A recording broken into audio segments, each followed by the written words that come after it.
തുണി എടുക്കാൻ സമയമില്ലാത്ത ഒരുത്തി.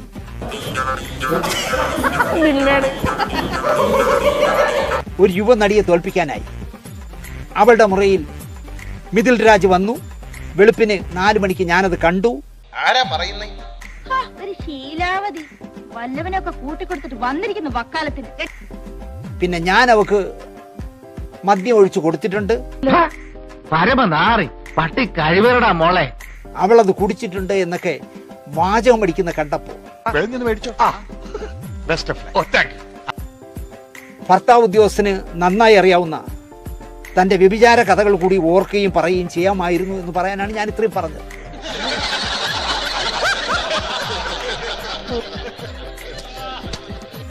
ഞാൻ ഒഴിച്ചു കൊടുത്തിട്ടുണ്ടല്ലോ അവക്ക് മദ്യം. അപ്പൊ എവളും വെള്ളവാടിക്കാറിയാണെന്ന് മനസ്സിലായി. ഇതിനാണ് അവനവൻ പാരാന്ന് പറയുന്നത്. ഞാൻ 4 മണിക്ക് അവളുടെ റൂമിൽ ചെന്നപ്പോൾ മിഥിൽ രാജ് അവളുടെ റൂമിൽ ഇരിക്കുന്നു. ഇവളെന്തിനാ 4 മണിക്ക് വേറെ ഡ്യൂട്ടിക്ക് പോയിട്ട് പോയതായിരിക്കും. മനസ്സിലായോ?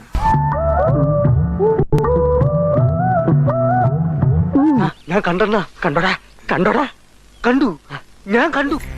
അല്ലെങ്കിൽ ഇവക്ക് പോലീസിന്റെ ചുമതലയുണ്ടോ വല്ലവളുടെയൊക്കെ റൂമിൽ 4 മണിക്ക് റെയ്ഡ് നടത്താൻ?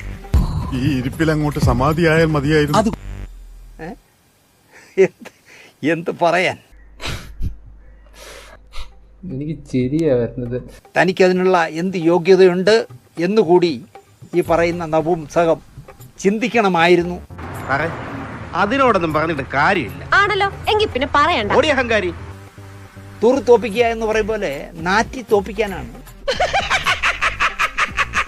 ഈ കക്ഷി ഇറങ്ങിയിരിക്കുന്നത്. ഇതും ഇതിന്റെ അപ്പുറവും ചിലപ്പോൾ ഇനി പറയാം നാളെ. ഇവളൊക്കെ ഷോക്ക് അടിപ്പിച്ചു കൊല്ലണം. ഇവക്ക് ഷോക്ക് കൊടുത്താലേ അങ്ങ് പള്ളിവാസല ഫീസ് പോകും. അതാ ഇനം. സബ്സ്ക്രൈബ് ചെയ്യണം, ലൈക്ക് ചെയ്യണം, കമന്റ്